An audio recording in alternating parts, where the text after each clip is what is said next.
एक दिवसाची कोल्हापूर आयटनरी हवी असेल तर चला आमच्याबरोबर. रत्नागिरीवरून आम्ही रात्री 10ला निघालो कोल्हापूरसाठी. आंबाघाटची वळणं घेत घेत आम्ही सकाळी 2 वाजता पोचलो कोल्हापूरला. तिथले जवळच असणाऱ्या महालक्ष्मी लॉजमध्ये आम्ही एक रूम घेतली. रात्री आराम करून सकाळी दर्शनासाठी निघायचं होतं. झटपट पटापट आम्ही पोहोचलो महालक्ष्मीच्या दर्शनासाठी. दर्शन घ्यायचं म्हटल्यावरती महालक्ष्मीची फेवरेट कमळाचं फूल घेतलं आणि दर्शन घ्यायला गेलो. दर्शन खूप छान झालं. मग काय, खूप सगळे फोटो काढून थोडीफार शॉपिंग करून आम्ही निघालो झणझणीत कोल्हापूरची मिसळ खायला. मिसळबरोबरच यावेळेला मी लोणी डोसा ट्राय केला. लोणी डोसा पण खूप छान होता. रूमवरून चेकआउट करून आम्ही निघालो छत्रपती शाहू महाराजांचे म्युझियम पाहण्यासाठी.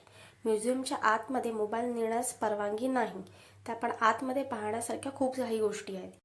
एवढा वेळ चालून आम्हाला खूप भूक लागली. मग काय, भाटुपाने रिकमेंड केलेल्या कृष्णा डिलक्समध्ये आम्ही जेवणासाठी गेलो.